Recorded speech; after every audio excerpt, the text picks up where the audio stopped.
നമസ്കാരം. ഞാനിപ്പോൾ നിൽക്കുന്നത് മണർകാടാണ്. മണർകാട് എൻ്റെ തൊട്ട് പുറകിൽ കാണുന്നത് ഹോട്ടൽ രാജി റെജൻ്റ് ബാറാണ്.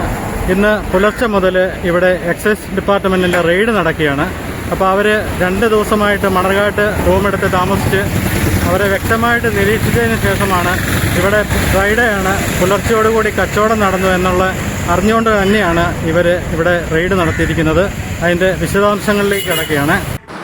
മണർകാട് കവലയിൽ പ്രവർത്തിക്കുന്ന ഹോട്ടൽ രാജ് റെജൻ്റ് ബാറിലാണ് എക്സൈസിൻ്റെ ഉദ്യോഗസ്ഥരടക്കം വൻ സന്നാഹങ്ങളുമായി റെയ്ഡ് നടത്തിയത്.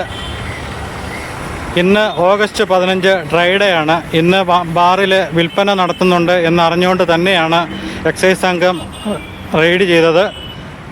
തിരുവനന്തപുരത്തു നിന്നെത്തിയ സ്പെഷ്യൽ സ്ക്വാഡ് എക്സൈസിലെ ഉദ്യോഗസ്ഥരാണ്. അവർ ഇന്നലെ മണർകാട്ട് റൂമെടുത്ത് ബാറിനെ നിരീക്ഷിച്ചതിന് ശേഷമാണ് വ്യക്തമായ വിവരങ്ങളുടെ അടിസ്ഥാനത്തിലാണ് ബാറിൽ റെയ്ഡ് നടത്തിയത്. കണക്കിൽപ്പെടാത്ത സാധനങ്ങളുടെ ലിസ്റ്റുകളെല്ലാം അവർ എടുത്തിട്ടുണ്ട്. റെയ്ഡിൻ്റെ വിശദാംശങ്ങൾ ഉടൻ തന്നെ നമ്മൾ ന്യൂസിൽ അറിയിക്കുന്നതായിരിക്കും. റെയ്ഡ് നടന്നുകൊണ്ടിരിക്കുകയാണ്.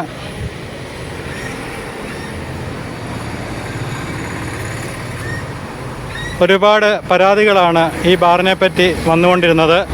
പുലർച്ചെ മുതൽ ഇവിടെ കച്ചവടം നടക്കുന്നു എന്നാണ് പോലീസിനും എക്സൈസിനും കിട്ടിയ അറിവ്. കഴിഞ്ഞ ദിവസം നമ്മുടെ എക്സൈസ് മന്ത്രി തന്നെ പറഞ്ഞായിരുന്നു കോട്ടയത്ത് മിക്ക ബാറുകളും പുലർച്ചെ മുതൽ പ്രവർത്തിക്കുന്നു, അതിനെ നിയന്ത്രിക്കും എന്ന് പറഞ്ഞായിരുന്നു. പക്ഷേ ഇത്രയും പെട്ടെന്ന് ഇത് സംഭവിക്കുമെന്ന് കരുതിയില്ല. വരും ദിവസങ്ങളിൽ പരിശോധനകൾ ശക്തമാക്കുമെന്നാണ് എക്സൈസ് അറിയിച്ചിരിക്കുന്നത്.